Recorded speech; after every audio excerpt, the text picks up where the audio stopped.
Hi Tweeties! Welcome sa Chika Tweet. Salamat sa pagbisita. Kung mahilig ka sa latest Kimpaw updates, showbiz balita, at mga nakakakilig na moments, nandito ka sa tamang channel. Kaya relax lang at tara na sa ating Today's Chika. Ouch! Ulala! Bella Padilla, may patama at pasaring nga ba sa BFF na si Kim Chiu? Naglabas ng matinding emosyon si Bella Padilla sa social media pages niya.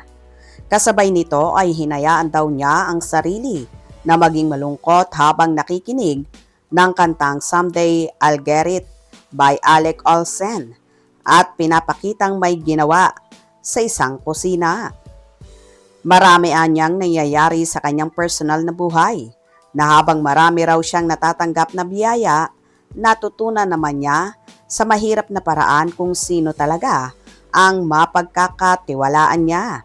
Sabi pa niya, mga taong pinalakas niya ang loob sa paglipas ng mga taon ay nagbulag-bulagan daw noong madali lang sana silang makapagsalita at tumulong sa kanyang pinagdaraanan kahit minsan lang.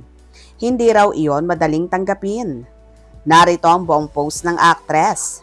I use this song for work when I need to release big emotions. At the end of the day, when I am not working, I avoid it at all cost. But today, I let myself be upset.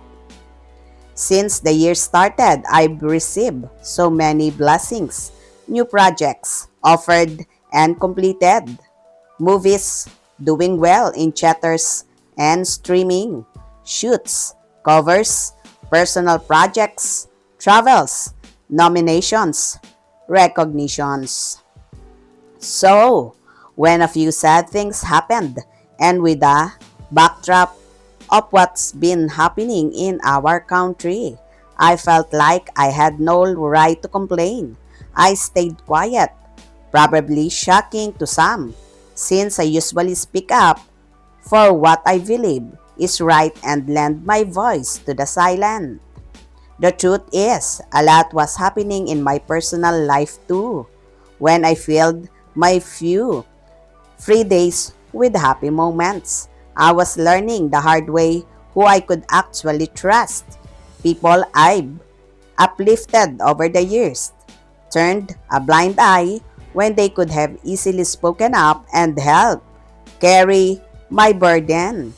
For once, that wasn't an easy pill to swallow, and things that hurt me as a child started showing up dressed as care and love.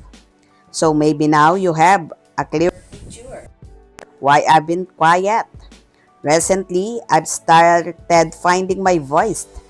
I've started pushing back. The problem with being compliant your whole life is that people get started when you finally say enough.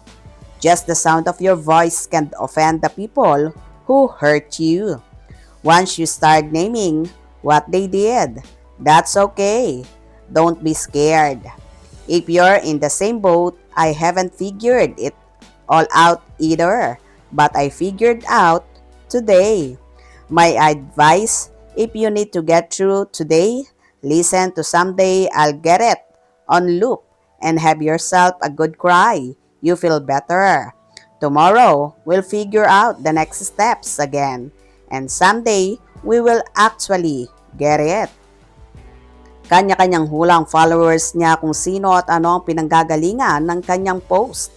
Usap-usapan sa showbiz ang di umano'y pagkawasak ng friendship nila ni Kim Chiu at Angelica Panganiban.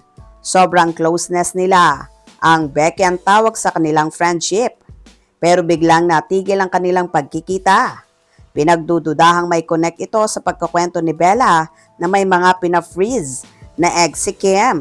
Gayon din ang tungkol sa di umano'y disagreement nila ni Barbie Imperial nung ginagawa nila ang Blood versus Duty. Hindi raw nakalusot si Bella nang subukan nitong ipatanggal si Barbie sa isang mall tour at pabawasan ng mga eksena nito sa natapos na serye.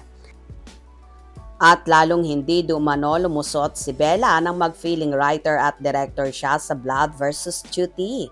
Nauna siyang nawala sa teleserye bago man ito natapos last week. So ayun nga guys, ang haba ng naging hugot ni Bella Padilla sa kanyang social media account. Posible nga bang pinapatamaan nito ang kanyang BFF na si Kim Chiu? Ano sa palagay nyo? Mga katwitis, tumutok palagi para sa latest showbiz updates at huwag kalimutang mag-subscribe, like at pakishare na rin para lagi kang updated. Hanggang sa muli!